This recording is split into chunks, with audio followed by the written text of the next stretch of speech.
and gentlemen, Mr. Richard Jeni!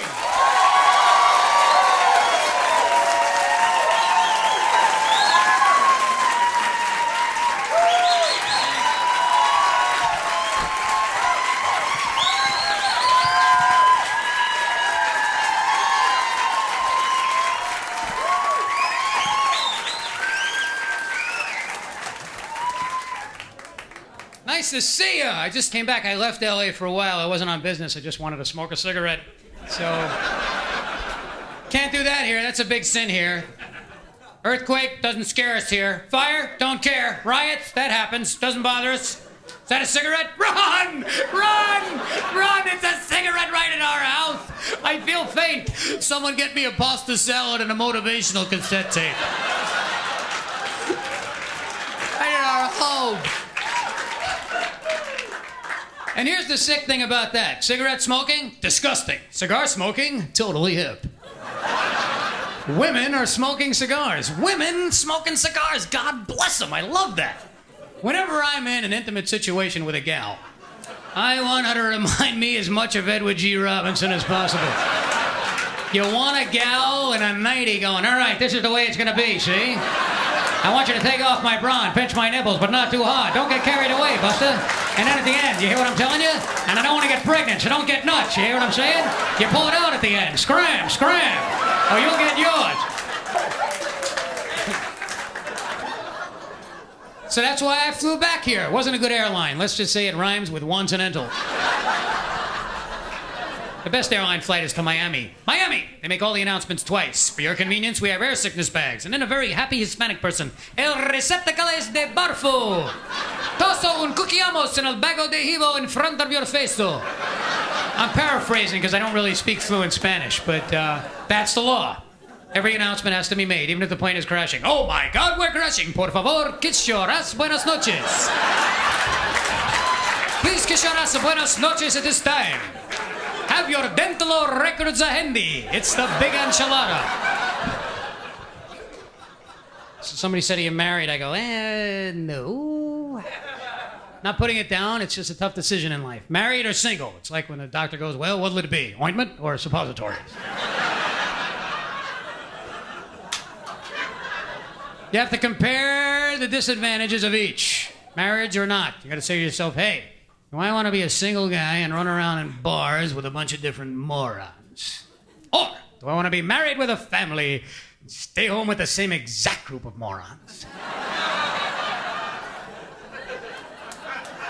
Do I want to go out every night talking about a bunch of stuff I'm not really interested in just to see if I can get some sex out of it?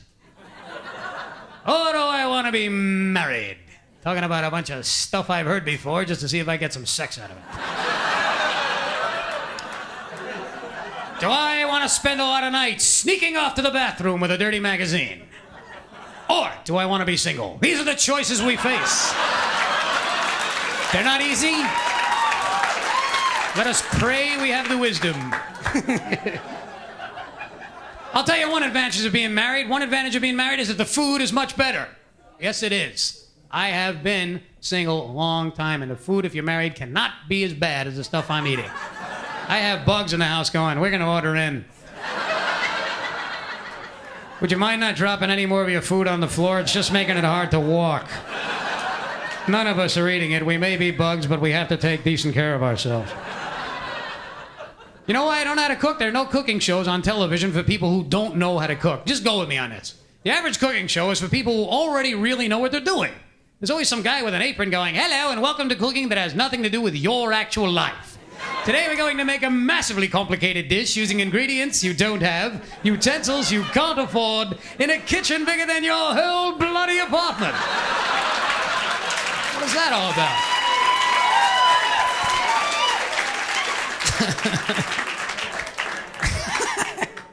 And I'm looking at the guy going, wow, this guy has more bowls than I have napkins. He's intimidating. You're going to teach a guy how to cook, you got to start him off slow, get a real, regular moron type of cooking show host. Just some idiot who doesn't have an apron. Just a regular guy. Bill the Belching Gourmet. Put him on. Just a regular guy who comes on TV in his underwear. And not just any underwear, the really repulsive ones that say Home of the Whopper on the front. A cooking show for anybody who ever tried to make tuna fish on toast and wound up in the burn unit with mayonnaise in their hair. A cooking show for anybody who ever ran out of dishwashing powder and thought, let's put in shampoo, Beavis. A cooking show for anybody who ever peed in the sink while talking on the telephone. Yes. That's my kind of show, Buster.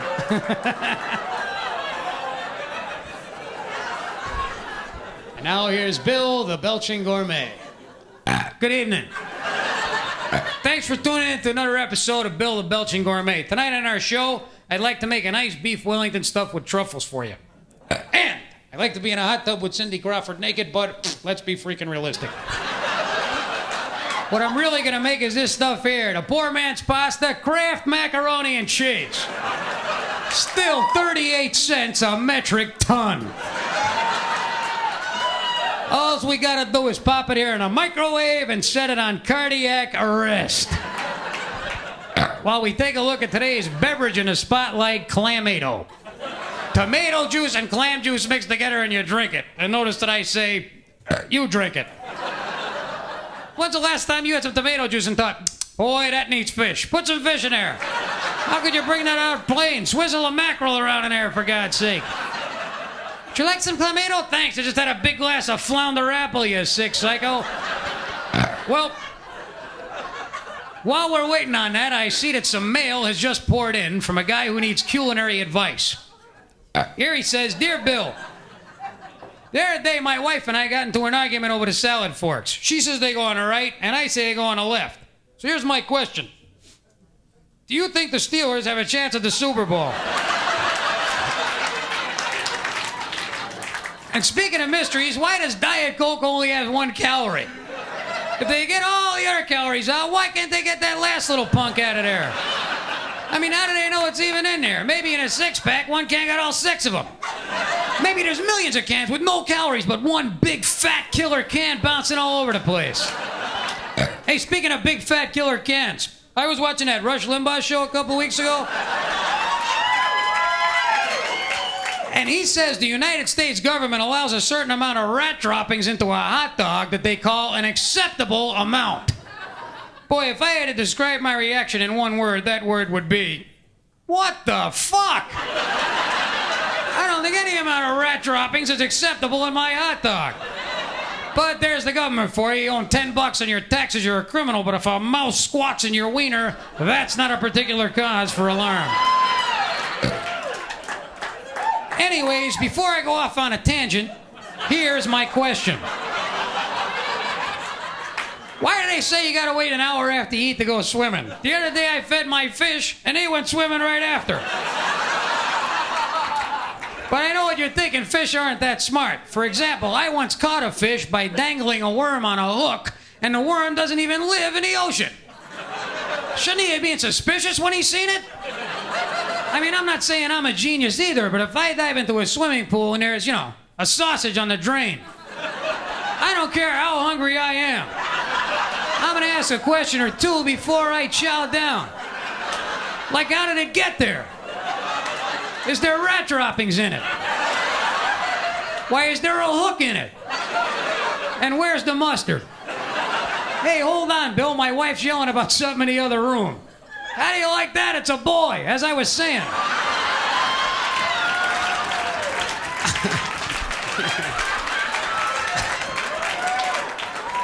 I'm worried about my health.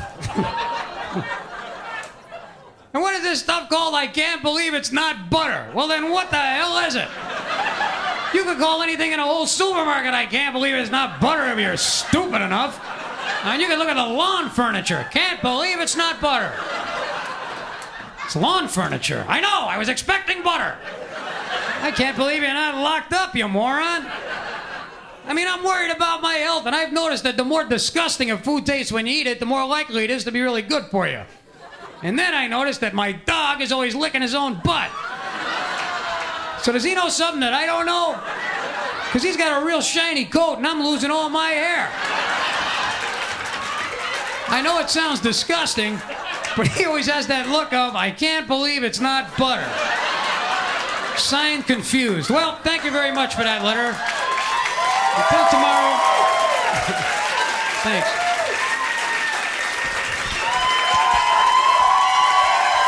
Thank you.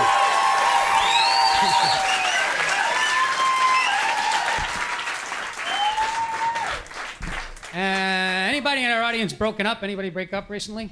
Because if you break up, you know, you can't listen to most things on the radio for about 8 or 9 years. Because they have all these stations that are designed to get people who broke up to kill themselves. Every city in America has one station like this. You're listening to the All Love Song station.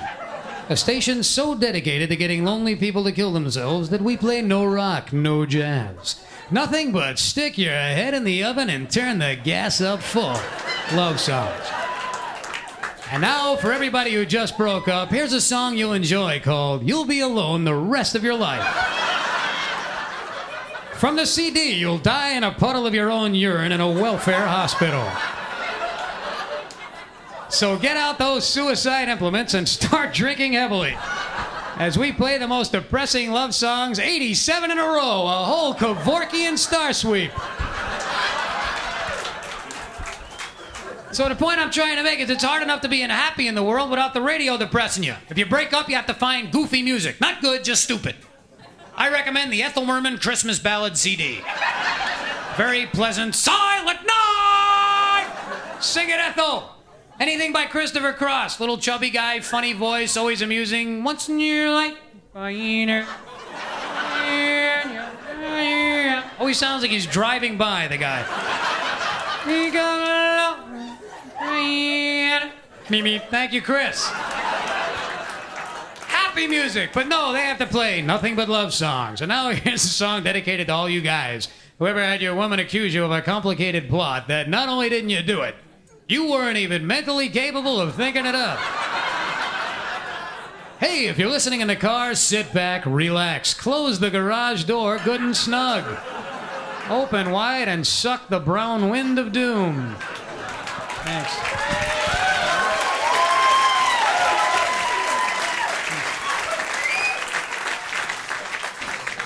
So I'm out last night at a famous restaurant. I don't know if I can mention the name on the album. It might not be nice. It rhymes with Fred Robster. And it's a great place to go. Just don't sit next to the tank where they keep the lobsters. Very depressing. The lobsters always have that look of, any word from the governor?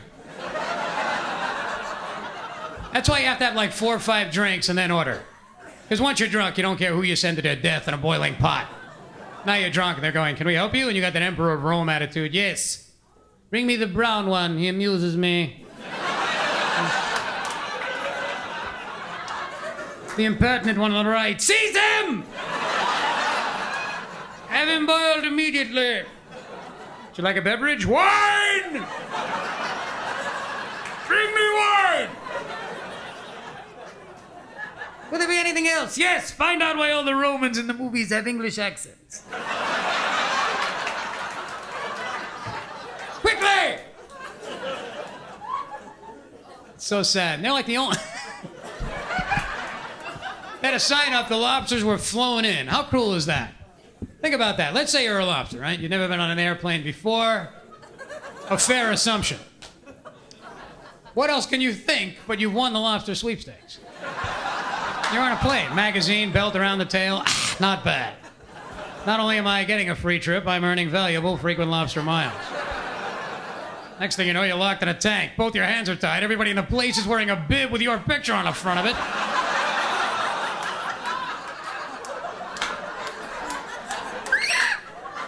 I want to talk to my travel agent right away. What happened to the friendly skies, huh? And they're one of the only animals that have to put up with being alive in the restaurant. If you go to a steakhouse, folks, no cow tank.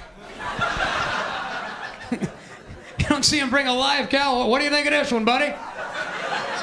This is the best cow we got. With a baked potato, I don't think you go wrong.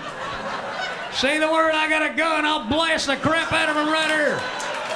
This is the best cow. Hey, put your head up. What the hell's wrong with you? It's a customer. You want this job or don't you? Right, and there's the cow over there. Why don't you have a lobster? Why don't you have a Lobster, and the Lobster's going, why don't you mind your freaking business? The man has made his dinner selection, fat boy. Sir, if I may say so, a fine choice it was tonight. Now, thanks.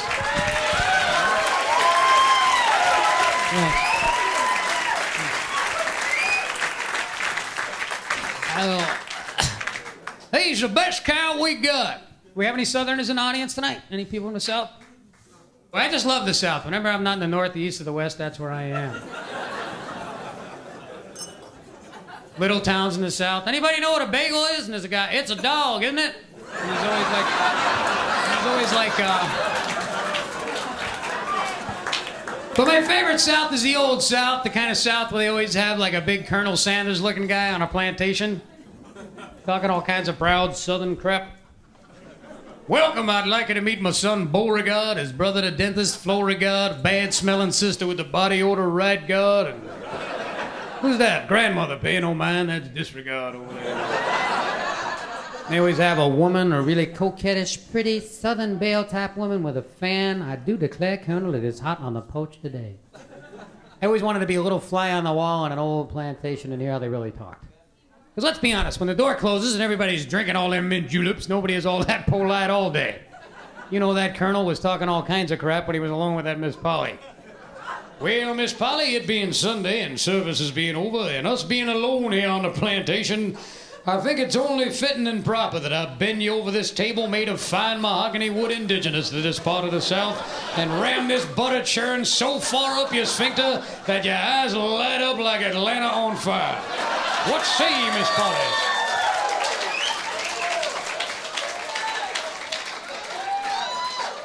Why, Colonel, if I didn't know better, I'd say you were flirting with me. You shame me with such talk. I'm a gentleman of the first order. My first order is that you remove that clothing you're wearing so I can tie you to this here four-poster bed made of fine redwood indigenous to this part of the country so as I can let these circus midgets cover you with that vegetable oil whilst I hook this trolley up to the ceiling and lower myself down on your face singing Camptown Races.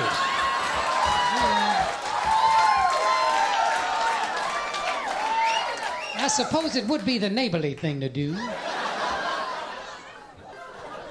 Why do women not go bald and men do? It's a mystery that nobody will ever be able to figure out. Lucky for you, I'm not busy during the day and I've been working on it. Using the old syllogism method of reasoning I learned when I was in college. Studied political science. I go, what do I do now? They go, you can teach political science. I go, to who? They go, some other people.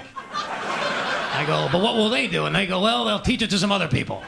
And you go, hey, this is in college? This is Amway with a track team. What is this? I spent $40,000 on a pyramid scheme. But I learned the syllogism method of reasoning in college. It's a great thing to know. If the first two statements are true, the last one has to be true. And it's great because you could just sit in your dorm, get high, and make up true stuff all day. And the example is this. God is love. Underneath that, love is blind. So it follows Ray Charles is God. Exactly. Now, we use the same method. We find out, 1, men are from the planet Earth and going bald. 2, women aren't losing any hair at all. Therefore, we've proven women have come from another planet with the cure for baldness. It explains a lot of mysterious female behavior. It explains why they've been disappearing to the ladies' room, 10, 20, 30 of them, when only one of them is doing anything. Because that's where they have their meetings. The one place no guy is ever allowed in, the center of their entire interplanetary operation. It explains why when the bathroom door opens to the ladies' room, you see a couch. And if you're a guy, you're going, why don't we get a couch? Because you're not having a meeting, you don't need a couch. And if you still don't believe me, ask yourself this. Why is the security very tight in the ladies' room and not in the men's room? We have nothing to hide. Women can get in the men's bathroom anytime they want. Every once in a while, the woman will get drunk and wander into the men's room, and what happens, fellas? A hero's welcome. Never have you seen a more cordial group of guys as when a drunken woman bumbles into their bathroom by accident. Every once in a while, a woman will, I'm sorry, guys, I didn't realize. Every guy, hey, how are you? Oh, by all means, come in. Guys, come on out of there. 20 guys with their pants down. There's a woman in the bathroom, soap and toilet paper for all my men. And it's fun and cordial. You ever walk in the ladies' room by accident? Oh, good luck. You get about 2 inches in there, you go, oh, I'm sorry, ladies, I didn't realize. Rapist, pervert!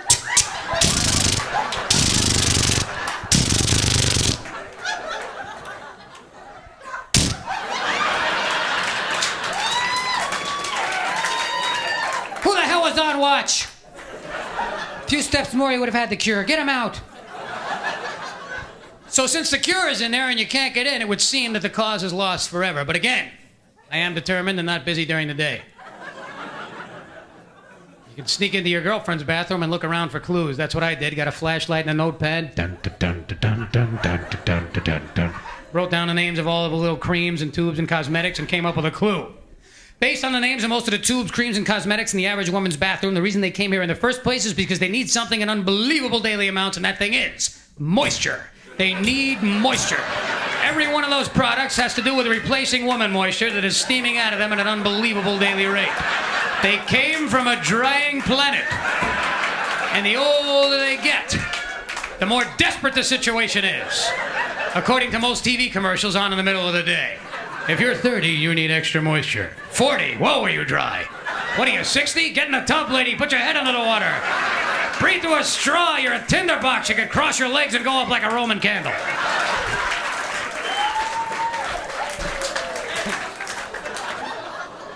How many women in the audience like football? Applaud. Wow. All right, a lot. Okay. How many guys in the crowd like little crystal elephants about that size? Not as many? Okay, here's my point. The thing is...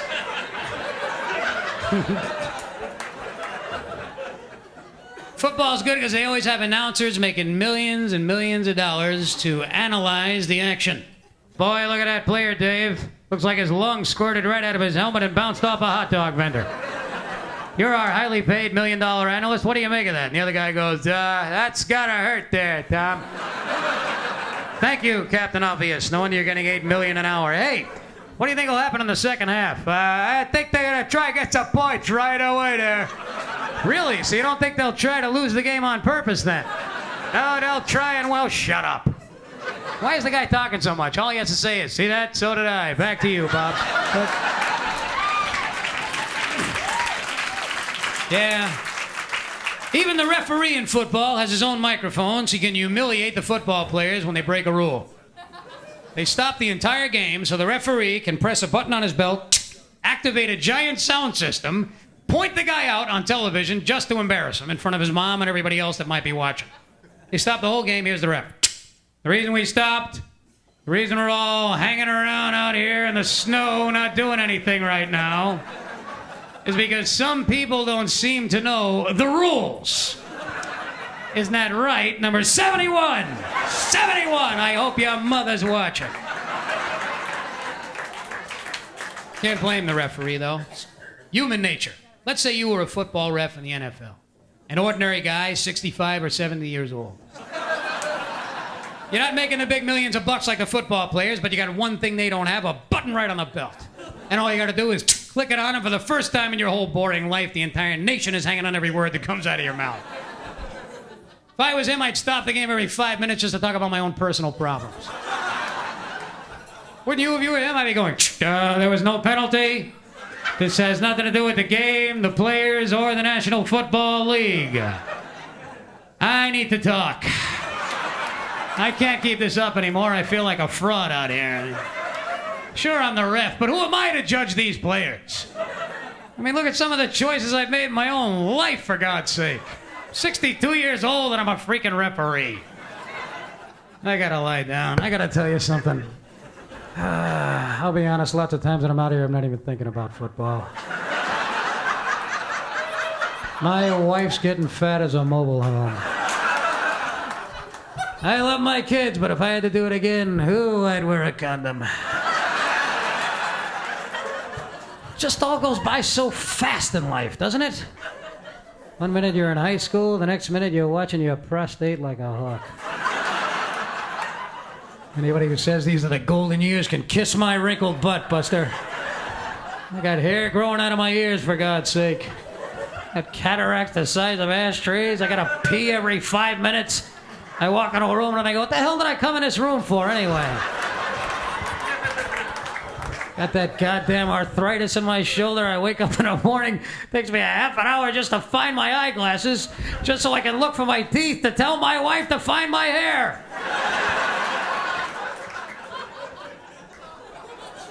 I don't know, maybe I'm just blowing smoke. You know what's really bothering me? Just kind of feel like I'm a woman trapped in a man's body. I mean it. Did you ever dress up in your wife's panties when nobody's home? Boy, you give me a pair of thong panties and some perfume, I am one happy ref. The hell with football. Well, thanks for listening. We better get back to the game now. First down. All right, there you go. Thanks.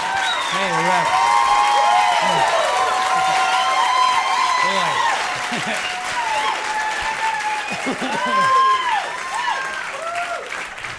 Good job being a comedian, eh? Yeah, you never know, you know? Sometimes you get a job. I once got a job in a ladies' shoe store when I was 17 years old for $3 an hour. But my plan was, hey, chicks will be there. High heels, short skirts, chicks will be there. I see some young guys in the audience. If you ever have a choice between selling shoes to young ladies or giving birth to a porcupine that is on fire, look into that second, less painful opportunity. Women used to be mad at me because their feet were bigger than they thought.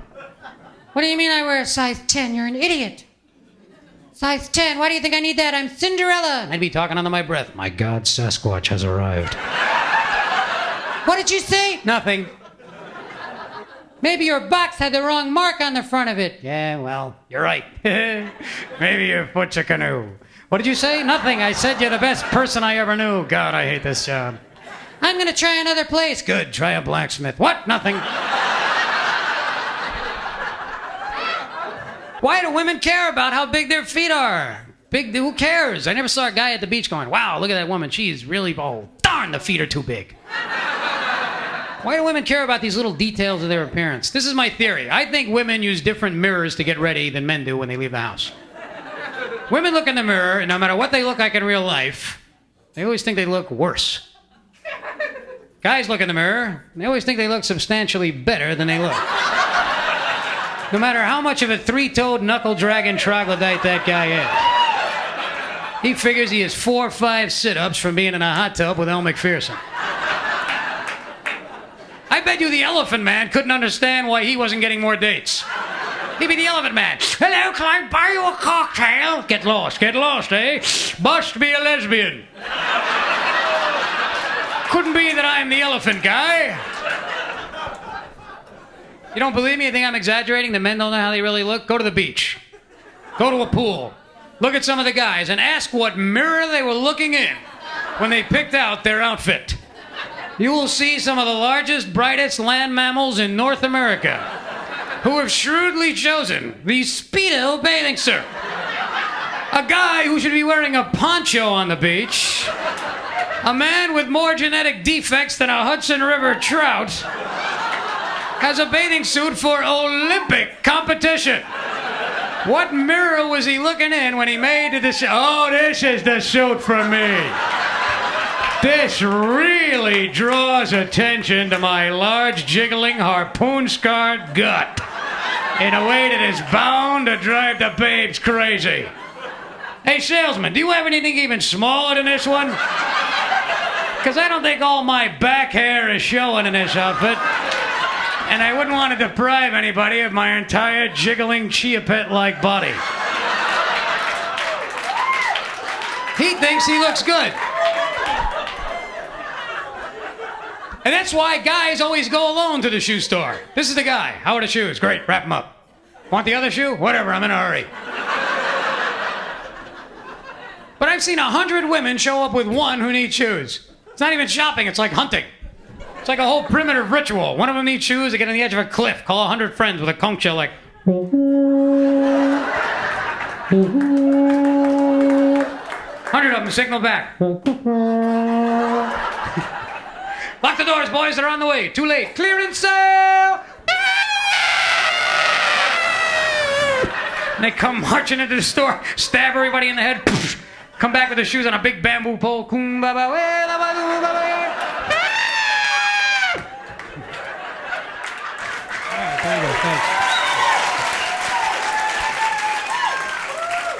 I'm a nature lover. Always have been. I love those shows. Dun, dun, dun, dun, dun. You know those shows? Dun, dun, dun, dun, dun, dun, dun, dun. So join us, won't you? For another National Geographic episode. Today we track the fastest animals in the forest. The cheetah, the gazelle, and the fastest of all, a gerbil running from Harvey Firestein. Come back here, you little bastard! You know you want it! Achieving speeds of up to 300 miles an hour. Come back here, you're wrong! It's a cheap joke, but it's funny, you gotta admit. And now let us join Jacques Cousteau for another episode where no one seems to notice that he's remaining safely on deck, while everyone else is getting their ass bit off by this week's giant ocean beast. Every week, here's Jacques, the Calypso, pulled up into an unbelievably dangerous area. Through the binoculars, I saw the giant, electrified, horny-toed, exploding, bad-smelling, saber-toothed, lesbian, bulimic squid. Someone had to dive down 3,000 feet in the mini-sub and poke it in the ass with a turkey baster. I'll be damned if I was going down there at my age. I didn't get to be 178 messing with a giant squid. So when my son wasn't looking, I kicked him in the water, gunned the engine, and took off like a bat out of hell. Be with us next week when my son will give an enema to the giant sperm whale. And the week after when he will be wrapped in Canadian bacon and nailed to the bottom of the boat as we attempt to locate the great white shark. Thanks.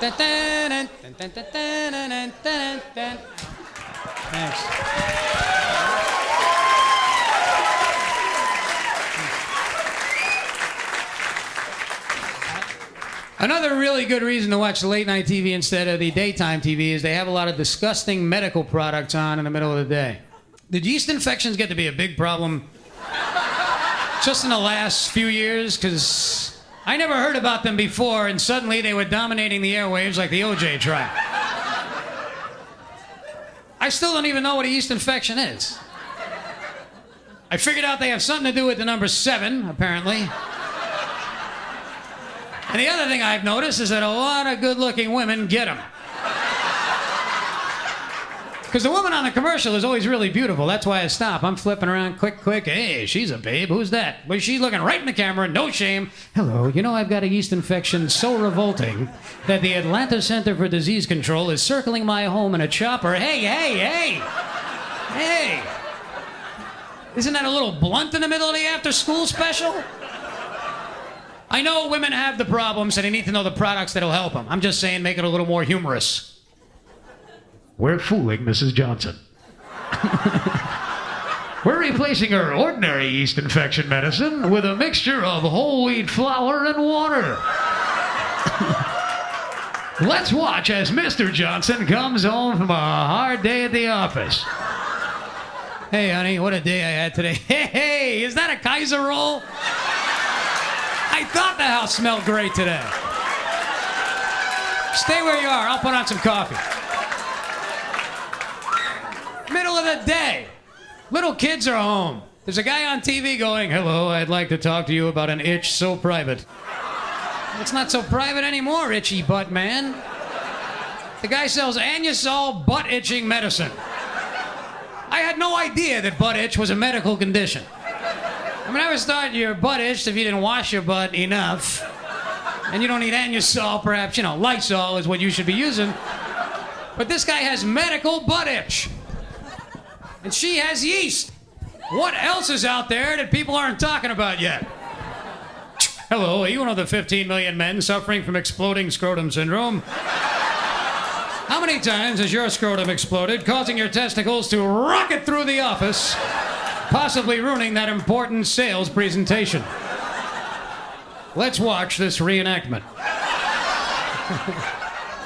Say, Bob, why the long face? It's this damn exploding scrotum syndrome. One of my nuts bounced right off the chairman's forehead. I'll never get that big account now. Why'd you try what I use? Scrot Secure, huh? That's right. Try Scrotum for 30 days, and if it doesn't work, bring your balls to the pharmacy for a full refund. I'm the pharmacist. Can I help you?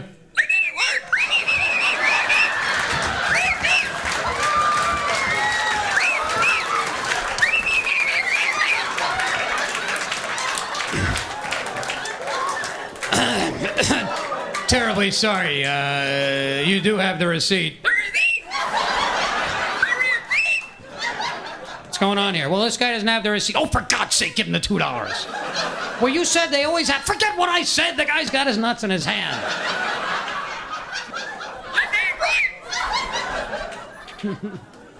Middle of the day, ladies and gentlemen. Hello, I'd like to talk to you about diarrhea. Hey. It's always the same thing, right? It's always a guy who gets the diarrhea on the commercial at an inconvenient moment. As if you've ever been in a sit. You know, this would be a great time to get the runs, don't you think, Bob? I mean, the sun's out, we're on the Ferris wheel, what are we waiting for? But that's always the commercial. The guy gets the diarrhea at a bad time. It's always a commercial like, good luck on the scaffold, Jim! I'll sure need it with his diarrhea, John! When would you want that? A romantic situation, folks? That'd be a good time? You know, honey, the kids are away. We got both bathrooms to ourselves, huh? I'm thinking we chill this bottle of Mexican water I've been saving. You put that shrimp salad under the sun lamp for 8-9 hours. We'll slap on some Depends and see if we... You know, there really are two good times to get diarrhea. When you're behind in your reading and when your cellmate makes his move. Those are the only two times. But you never get a break like that when you need it. Now let's pause for something you hardly ever hear. Yee-haw! That was one great bar mitzvah. Oh, let's never hear that.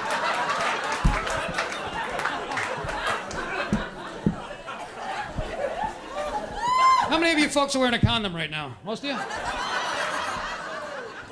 The key question for a guy is, do you mind wearing condoms? That's what a friend of mine asked me, this female friend I have. She's one of my buddies. We're not dating or nothing, so we're just chatting, and she goes, do you mind wearing a condom? How do guys feel about it? Do they mind? And I'm thinking, well, yeah, but, you know, I don't want to tell her that. You don't want to sound like you're the type of guy that goes around whining about every little thing, right? So she goes, do you mind wearing a condom? I'm lying with a drink. Mind? Ha, ha, ha. Clink. Contraire. I prefer them. Sometimes I wear 6, 12, 15 condoms at a time. Why would I mind? There's no difference in the sensation, unless you count the total lack of any. I wish I had one on right now, in fact. If only I had a piece of disgusting rubber, just strangling the base of my tallywhacker with enough force to cause my eyes to fly out on springs like somebody in a Warner Brothers cartoon, and ripping out pubic hair in 8 different locations. Woof, what a night. I love a tight, rippy feeling in the genital area. It relaxes me. In fact, that's how I relax after a hard day. Get naked, get in my chair, put on a fez, and get out a wrench. Start tightening that puppy right around the base of the old Johnson till I get a good blue bulbous thing that looks like a Fahrenheit thermometer going. Then I like to get out some pliers and start yanking out pubic hair in clumps. And I'll be a monkey's uncle if I'm not sleeping like a baby in 5 minutes from now.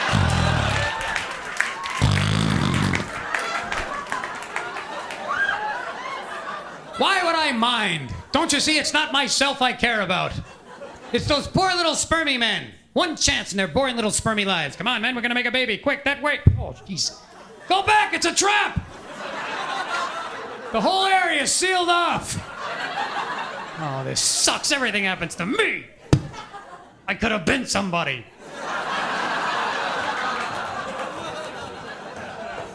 Here, hey, listen, I got 24-hour porno on a satellite, all right? So I don't come out of my house for too many reasons. All right, this is it. 24-hour uncut porno movies. I tried to get a better deal, but they said, no, Rich, 24 hours is it. That's all we have. We're not ripping you off. You gotta love the pornos. I gotta go home soon because one is starting and I don't want to miss the beginning. Because if you miss the beginning of a dirty flick, you can't follow the rest of the movie.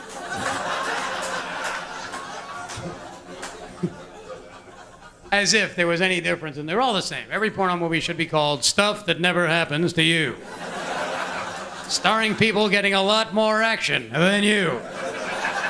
Every guy that watches the dirty movies is sitting there going, this is great, this is hot, this is never gonna happen in my life. Why can't my life be like a dirty movie now and then? Next thing you know, they're all depressed, cradling the porno tape in the backyard. Somewhere over the rainbow, people get sex in the middle of the day for no apparent reason. If a fat, ugly guy can get 3 women in a hot tub, why, oh, why can't I? Someday I wish upon a star. Then you get a good look at the guy in the dirty movie and you go, aha, no wonder this isn't happening to me. This guy has a member big in some of the major household appliances. Whereas you could have sex with a Cheerio without breaking it. That's right. He's a big man. A man with a giant member. Whose job is to have sex with a bunch of beautiful women and then get paid. Are you ever late for this job? He's on time every day. He's hopping to work like this. Hi-ho, hi-ho. It's off to work I go. Ah, there's the studio double doors. I'll get them. Morning, everybody. How the hell are you? Coffee, let's get right to it. This is one of the great... Excuse me. I'm sorry. I seem to be bashing into the camera equipment with my rod of disaster. And there's the announcer. Boy, that's gotta hurt, Bob. Look at that guy smashing his peen into the camera. I don't think we'll see him in the second half. That's why there's all these sexual harassment suits today, you know that? Because guys watch the porno movies and get a warped view of reality.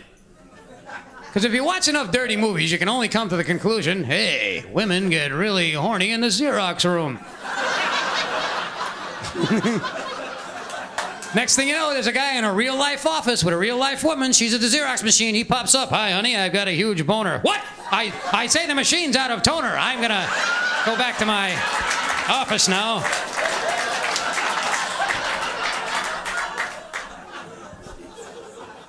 Men love oral sex because it combines the 2 activities that the average guy never gets tired of. 1, sex. 2, not moving at all. The big 2. They can't believe it's happening at the same time. They're sitting there with a remote control and a sandwich going, this is the big 2. Not only am I having sex, I don't even have to move. The Super Bowl was on, I could die right now.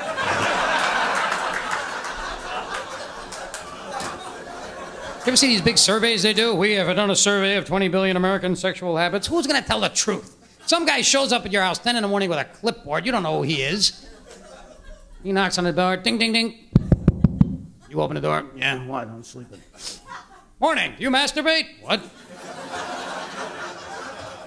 It's pretty rough talk for a Jehovah's Witness, isn't it?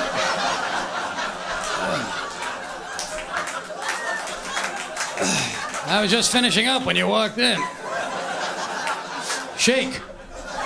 Hey, come back here. We know the truth. 90% of all guys masturbate. The other 10%, no arms. Prove it. Right. 60% of all the women do it. And the other 40% expect you to believe it takes that long to take a bath. So, let's be honest. Be proud of your masturbational activities. It's what separates us from the beast. Man is the only one that goes around choking the chicken all day. You never see that? So join us as we track the jerking off giraffes of the Serengeti. So be proud of it. People always brag about their sex lives. Why shouldn't you brag about your masturbating life? They're going on and on, me and her, this and that. You go, hey, will you shut up for a change and listen to one of my anecdotes? All right, gather around, boys. I got a story for you.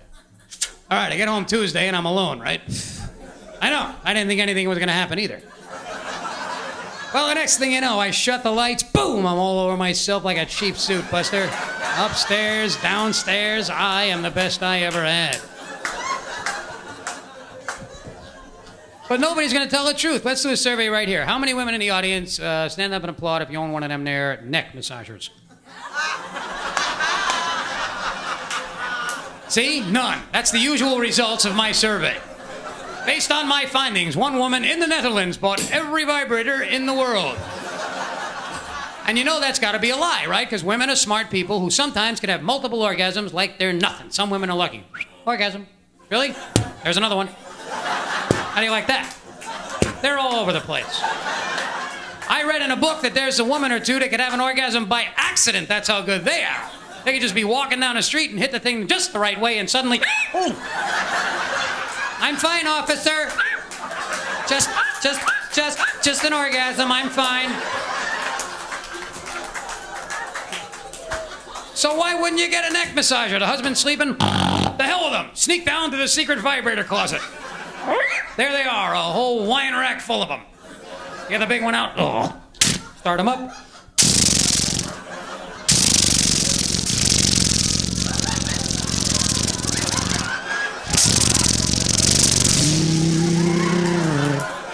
My opinion, anyway.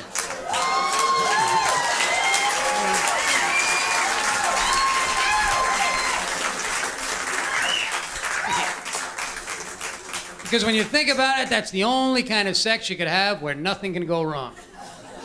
In real life, it's always a chance of being embarrassed there in the boudoir. Unless it's a dirty movie, and then nothing goes wrong. They have anal sex in the X-rated movies like it's no big deal. I don't know what goes on in your personal lives.